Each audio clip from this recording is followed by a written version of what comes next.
the Dragon Table, I will be explaining how to play Lords of Waterdeep, the board game.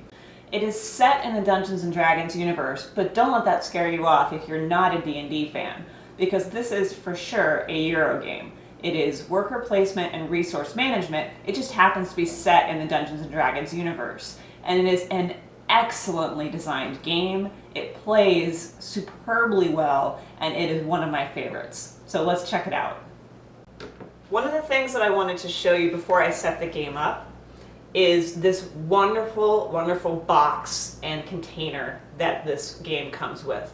I do not understand why more game publishers don't do this. This insert comes with the game. It's got a place for every single piece that is included in the game. It even explains in the rule book where to put all these pieces when you unbox it and do your, you punch your pieces out and get your decks out and separate all your things, and it has a diagram to show you where to put everything. I love this.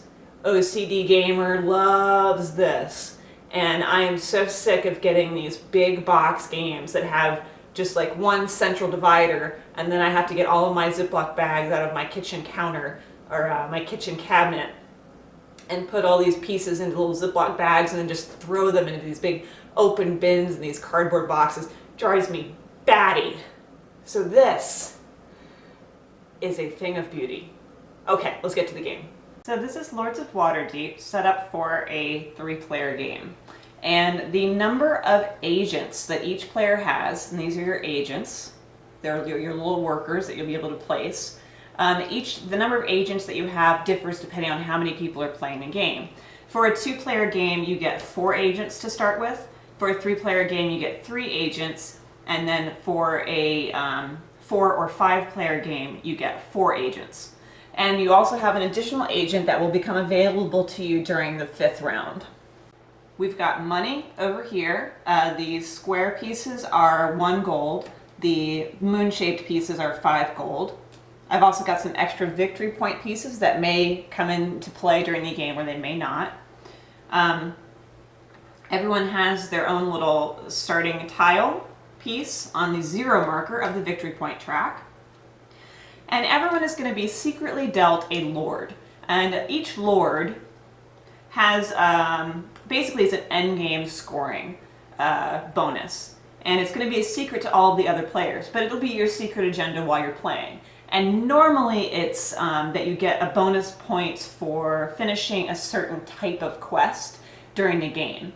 There are different types of quests. There are piety quests, commerce, arcana, warfare, skullduggery, and so you'll get a lord that will give you special points at the end of the game for finishing certain types of quests. So everyone is secretly going to be dealt a lord, and then the rest secretly go in the box. And you're going to look at your lord. You're going to try and remember what it is. I will show you my lord card. I'm Purgarian the Paladin, and I get 4 points at the end of the game for each piety or warfare quest I've completed. Once you've looked at your lord, you remember what he says, you place it face down underneath your player mat. You can look at it at any time if you've forgotten what it is. And I'm going to look at these lords just because I'm, doing an example game. This lord gets bonus points for piety and skullduggery quests. And this lord gets bonus points for commerce and skullduggery. So you can see they're each slightly different. I believe there's also a lord that gets you bonus points for however many buildings you have. So the next thing that we do is everyone gets dealt 2 quests to start with. And these quests are face up. And they may or may not be helpful to you. But that is what you start with. So you at least start with a couple of quests. You don't have to finish them if you don't want to. No requirement. And then we fill out the Cliff Watch Inn with 4 quests. And there are spaces for those. And then everyone also gets dealt 2 intrigue cards. Now these are dealt face down. because some of these things are attacks on other players. Some of them are not. Some of them are just helpful to you. Some of them are hurtful to other players. It just depends. But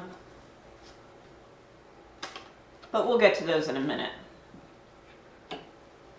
So intrigue quests are kept face down. Now, to set up the builder's hall area, we're going to set out 3 buildings, and those have been randomized. And then because this is round 1, I'm going to take the stack of victory point tokens from round 1, and I'm going to place 1 on each of these buildings. If you buy one of these buildings, you will get the victory points that are on them. So if there's a building that doesn't get purchased for quite a while into the game, each round it's going to get more and more victory points built up on it. The first player is going to be the player that has most recently visited a different city. In this case, that's going to be me because my 2 friends are imaginary. They don't visit other cities. So I would take the first player marker. The only way the first player marker then changes is if somebody plays an agent at Castle Waterdeep. But I'm going to go over what each of these places do in a moment. You'll see I've got stacks of cubes in the middle, and these are our resources. These are meant to be the people or the characters or whatever you want to think of them as that you need in order to complete your quests. These orange ones are fighters, the black ones are rogues, the white ones are clerics, and the purple ones are wizards. And you need different amounts of them to complete different quests. I happen to have gotten 2 enormous quests with lots and lots of needs to start at the very, very start of the game. But for instance, this quest requires 2 clerics and 1 fighter. So if he wanted to complete this quest, he would be trying to get 2 clerics and 1 fighter. And then he would get the reward that's listed below it. Usually it's victory points. Oftentimes it's also a bonus. Maybe you can get, in this case, you get a bonus quest. Sometimes you get bonus money. Sometimes you get additional intrigue cards, or sometimes you can get additional fighters. There are also plot quests, and plot quests let you do something continually throughout the game. If you finish a plot quest, well, if you finish a regular quest, it gets flipped over and placed face down on your player map, so the other people can't see what you finished. But if you have a plot quest, it gets placed along the side. So actually I probably would need a little bit more room over here. Plot quests get placed along the side, and often they'll let you do something like at the beginning of every turn you get 1 extra fighter, or every time you take rogues you get coins. There are a bunch of different types of plot quests. The key to using plot quests is remembering that you have completed them and that you get the bonus from them. So let's go over what each of the spaces does. So on each turn, you're going to get to place your agents, round robin style. So the first player gets to place the first agent, and then the next player goes, and then the next player goes, and so forth until all the agents are placed out. And as you place your agent, you take that action. So some games, when you place workers, you only take the action when you take the worker back. In this case, you take the action immediately. So starting at the top, all 3 of these at the top are actions at Cliffwatch Inn, which relates to these 4 quests. If you place an agent here, you can choose 1 quest that's face up, and you get 2 coins. If you place an agent here, you get to choose a face-up quest, and you get an intrigue card from the top of the deck. If you place an agent here, you reset all these quests, meaning they all get discarded and they all get replaced, and then you get to pick one of the new ones. If you place an agent here, you get 2 fighters. Here you get 2 rogues. Here you get 1 wizard. Here you get 1 cleric. So as you can see, it's a little bit more difficult to get fighters, or it's a little bit more difficult to get wizards and clerics. If you place an agent here, you get to take the first player token place it in front of yourself, and the next round you'll be the first player. You also get an intrigue card. If you play at Waterdeep Harbor, then you get to play an intrigue card. And to start with on the board, this is the only place where you can play an intrigue card. So if you've got something in your hand that you want to use, you have to put an agent down and then you immediately play an intrigue card. And for instance, this one is Recruit Spies. It lets you take 2 rogues from the supply, and any other player can choose to give you 1 rogue and score 3 points. So it could be a benefit for other people, but if you really need the rogues, it's a good way to get them, especially if someone has already blocked this spot. Because you cannot play where someone else has already played, unless you have a plot quest that says otherwise, or an intrigue card that says otherwise. If you play here, you get 4 coins. If you play at Builder's Hall, you must purchase one of these buildings. Since I'm the first player, I would get 4 coins. 1, 2, 3, 4, and I will put those in my tavern. The second player gets 5 coins, and the third player gets 6 coins. So the benefit of going last is that you have the most money to start with. And the particular buildings that are out, this one is worth 4. So if you purchase it, what you do is you take the victory point that's on it, you score it immediately, and then you would place this in any one of these open spots, and you would put your symbol, which you have a stack of on your player mat, with the building to show that you own it. And then at any time, anyone can play on the building, including yourself. Now, if someone else plays on this building, see there's a space for an agent, you would get the owner benefit. This one is gain a coin for each building in play. Obviously, not good at the beginning of the game unless you're super, super desperate and someone's already blocked the money spot. But as you get farther into the game and there are more buildings out, you could potentially get a lot more money from this space than from this one. But if you play here and you're not the owner, then the owner of the building will get 2 gold. You do not get this benefit if you are the owner and you play on it. You only get the benefit of the actual space. So let's put this back. This one costs 8 and you get 2 rogues and a wizard.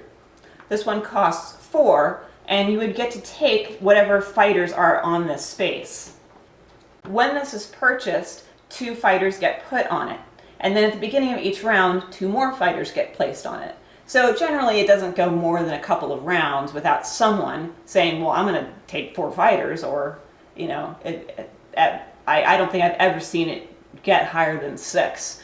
Someone is going to take those because they are going to be useful for completing some quest, or at the very least, they're going to be useful at the end of the game for getting extra victory points. So round robin, everyone takes their turn and you try to collect what you need in order to complete your quests. If you don't like the quests that you have, you can ignore them and you can get new quests from Cliffwatch Inn.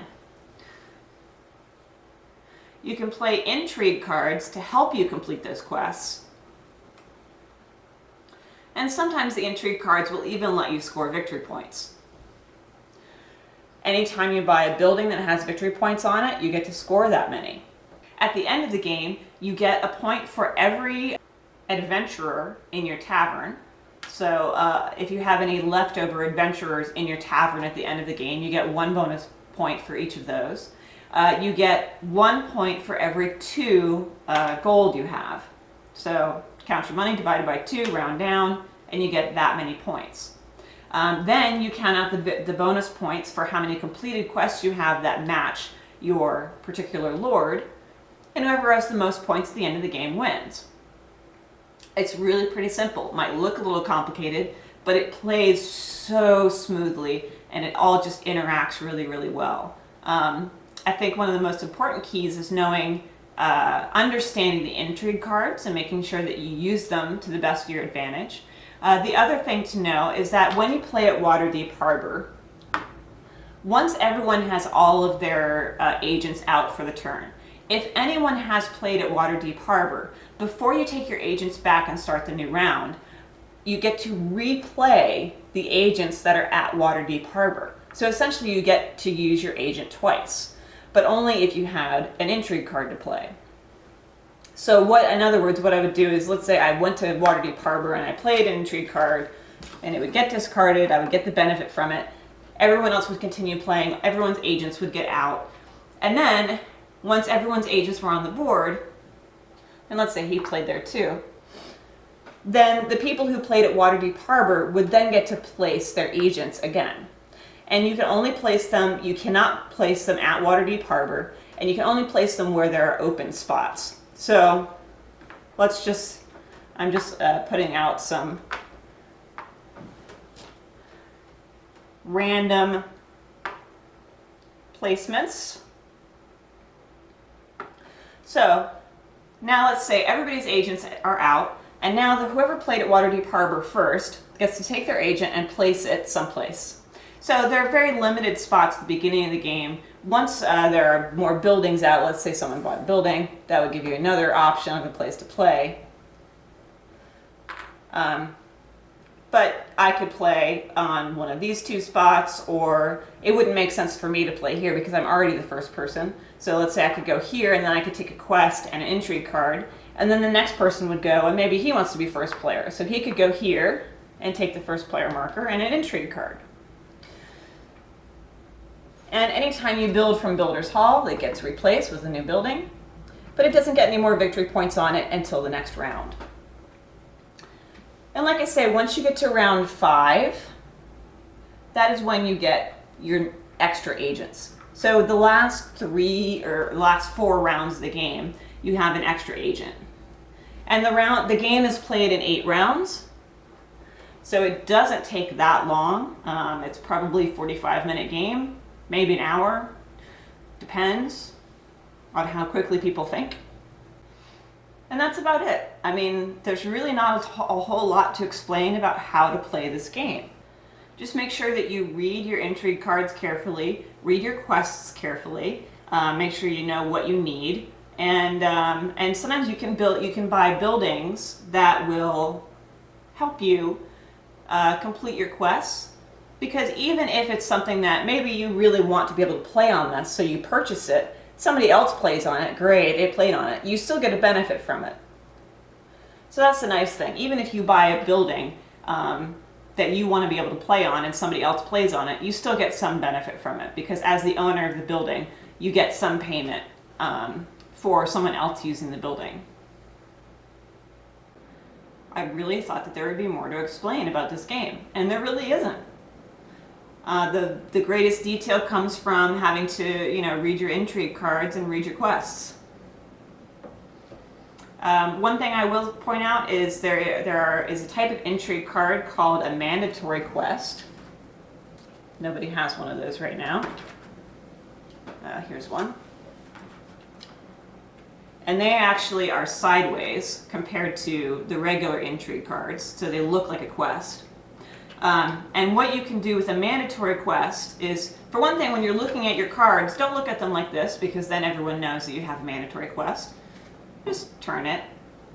Don't let people know that you have a mandatory quest in your hand. Because when you play it on another player. And that person has to then complete the mandatory quest before they can complete any of their other quests. Mandatory quests are fairly low scoring. They're 2 to 4 points probably. And what it does is it makes them either use up adventurers that they had already planned on using somewhere else, or it makes them have to take extra turns to go out and get the adventurers that they need in order to complete the mandatory quest, because they can't complete any of their other quests unless they complete a mandatory quest first. And then the mandatory quest gets discarded into the intrigue pile because it doesn't count towards the end of the game. These 2 little extra guys that you see sitting right here are possible extra guys that you can get during the game, depending on what building cards and what quest cards come out. One of them is a lieutenant, and one of them is an ambassador. And it basically gives you an extra guy, which is very handy, but it just depends on the circumstances of whether or not you're going to need to use it or not. But I highly recommend this game. It plays really well for everything from 2 to 5 players. It scales great. They have an expansion out that just came out last year, I believe, called Scoundrels of Skullport. That is an excellent expansion. I do recommend playing the base game first and getting used to the base game before adding the expansion, because the expansion does add some more intricacies to the game, and it also makes the game a lot longer. But it is excellent. If you like Lords of Waterdeep, you definitely would like the expansion that you can get for it. It's actually 2 expansions in 1. But this is a fantastic game. It's probably like a medium weight game. It might look heavier than it actually is. But it's all about just collecting your adventurers and completing your quests and getting points. Fun. Thanks for visiting the Dragon Table. I'll see you next time.